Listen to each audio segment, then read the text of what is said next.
আপনারা দেখেছেন গতকাল রয়টার্সের যে ইন্টারভিউ, সেটা নিয়ে হয়তো অনেক প্রশ্ন আপনাদের আছে, সেটা হয়তো আমরা প্রশ্ন উত্তরের সময় জানবো।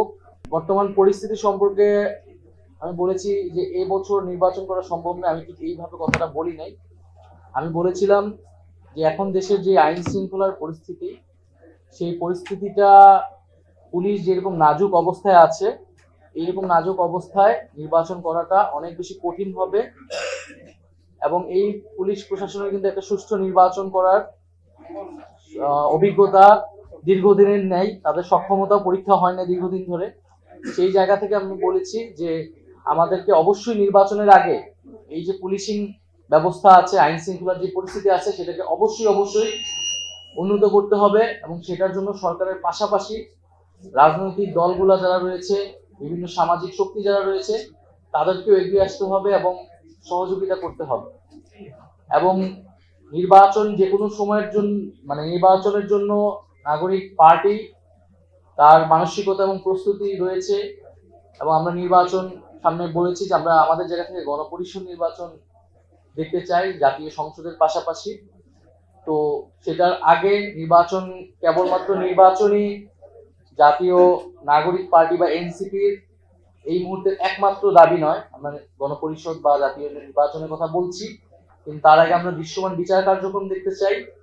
এবং যে ঐক্যমত্য সংস্কারের জুলাই সনদ, যেটাতে সবার স্বাক্ষর হওয়ার কথা, জনগণ দেখতে পাবে কোন রাজনৈতিক দল জনগণের রাষ্ট্রীয় সংস্কারের পক্ষে আছে বিপক্ষে আছে, সেই জুলাই সনদটা আমরা নির্বাচনের আগে কার্যকর হিসেবে দেখতে চাই।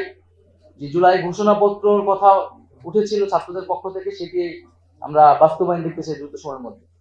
আরেকটি বিষয় আপনারা খেয়াল করে থাকবেন, খুব সাম্প্রতিক সময় ধরে বৈষম্য বিরোধী ছাত্র আন্দোলন, নাগরিক কমিটি এবং বর্তমানে যে নাগরিক পার্টি হওয়ার পর থেকে যে আমাদের যারা নারী সদস্যবৃন্দ রয়েছে, খুবই স্পেসিফিক ভাবে তাদেরকে চিহ্নিত করে সাইবার জগতে নানা ধরনের অপপ্রচার চলছে, বুলিং চলছে এবং এক ধরনের হেনস্থার মধ্য দিয়ে তাদেরকে যাচ্ছে। এবং আমরা দেখতে পাচ্ছি যে বিগত ফ্যাসিবাদী সরকার, তাদের কর্মী, তাদের যারা তাদের সাথে যারা যুক্ত রয়েছে নানাভাবে, সেই সকল মানুষরা এই কার্যক্রমে অনেক বেশি যুক্ত হচ্ছেন।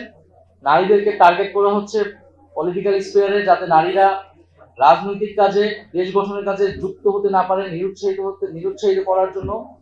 এবং তাদেরকে একটা মেন্টাল ট্রমার মধ্যে দিয়ে তাদেরকে নিয়ে যাওয়ার চেষ্টা করা হচ্ছে। আমরা এর তীব্র নিন্দা এবং প্রতিবাদ জানাই।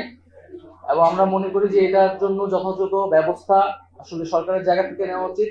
সামাজিকভাবে আমাদের এই সকল নারী, যে কোনো রাজনৈতিক দলে যারা ফ্যাসিবাদের বিপক্ষে ছিল, তাদের পক্ষে আমাদের জোরালো কণ্ঠস্বর রেজ করা উচিত এবং তাদের পক্ষে অবস্থান নেওয়া উচিত।